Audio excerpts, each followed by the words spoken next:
রাত 1:12। হাসপাতালের পেছনের গ্যারেজে দাঁড়িয়ে থাকা লাশবাহী গাড়িটার ইঞ্জিন নিজে নিজে স্টার্ট নিল, অথচ ড্রাইভারের সিটে কেউ বসেছিল না। আমার নাম সোহেল, পেশায় লাশবাহী গাড়ির ড্রাইভার। ঢাকা শহরের বিভিন্ন হাসপাতাল, মর্গ আর কবরস্থানের মাঝেই আমার দিনরাত কেটে যায়। কাজটা সহজ না, কিন্তু অভ্যাস হয়ে গেছে। তবুও একটা জিনিস কখনো স্বাভাবিক লাগে না, রাতের রাস্তাগুলো। বিশেষ করে মিরপুরের পুরনো কবরস্থানের দিকে গেলে মনে হয় শহরটা নিঃশ্বাস বন্ধ করে আছে। সেদিন রাতটা অন্যরকম ঠান্ডা ছিল। গ্যারেজে ঢুকতেই দেখি গাড়িটার হেডলাইট হালকা জ্বলছে, যদিও আমি তখনও চাবি লাগাইনি। নিজেকে বুঝালাম হয়তো ইলেকট্রিক্যাল সমস্যা। সহকারী হিসেবে নতুন একটা ছেলে এসেছে, নাম রাশেদ। সে আসতে বলল, ভাই, আজকের কেসটা নাকি একটু অদ্ভুত। আমি হেসে উড়িয়ে দিলেও ভেতরে ভেতরে অস্বস্তি কাজ করছিল। মর্গে পৌঁছে আমরা লাশ নিতে গেলাম। দায়িত্বে থাকা লোকটা অদ্ভুতভাবে চুপচাপ ছিল, চোখে চোখ রাখছিল না। সে শুধু বলল, দেরি করবেন না আর পথে গাড়ি থামাবেন না। কথাটা বলার সময় তার গলায় চাপা আতঙ্ক ছিল। লাশটা যখন তোলা হলো তখনই বুঝলাম কিছু একটা ঠিক নেই। ওজন অস্বাভাবিক বেশি, যেন একজনের চেয়েও বেশি ভারী। আমি জিজ্ঞেস করলাম, এত ভারী কেন? লোকটা কোনো উত্তর দিল না, শুধু হাত নেড়ে ইশারা করল দ্রুত বের হতে। আমরা লাশটা গাড়ির পেছনের কেবিনে রাখলাম, সাদা কাপড়ে মোড়ানো, কিন্তু কাপড়ের ভেতর যেন কিছু একটা নড়ছে এমন অনুভূতি হচ্ছিল।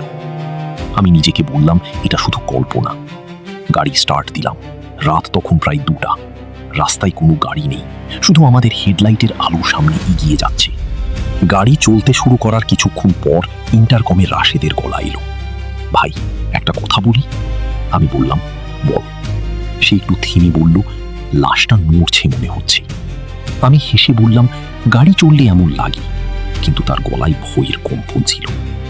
হঠাৎ পিছন থেকে ধূপ করে একটা শব্দ এলো, যেন কিছু ভারী জিনিস পড়ে গেছে। আমি স্টিয়ারিং শক্ত করে ধরলাম। রাশেদ, ঠিক আছিস? কোনো উত্তর নেই। আবার ডাকলাম, তবুও চুপ।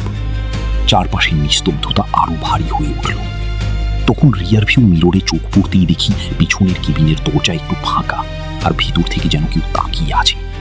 আমি চোখ মুছে আবার তাকালাম, কিছুই নেই। নিজেকে বুঝালাম রাতের ক্লান্তিতে ভুল দেখছি। কিন্তু ঠিক তখনই ইন্টারকম নিচে থেকেই চালু হয়ে গেল।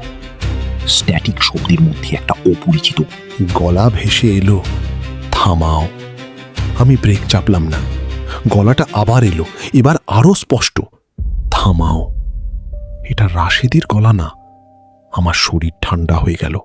আমি চিৎকার করে বললাম, কে?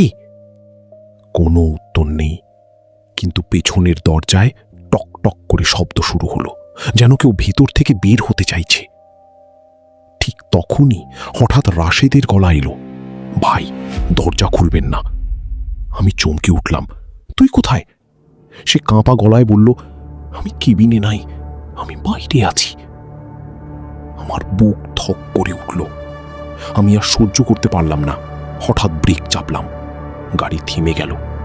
নিস্তব্ধ রাস্তা, চারপাশ অন্ধকার। আমি ধীরে পেছনে তাকালাম আর দেখলাম কেবিনের ভেতরে লাশটা বসে আছে।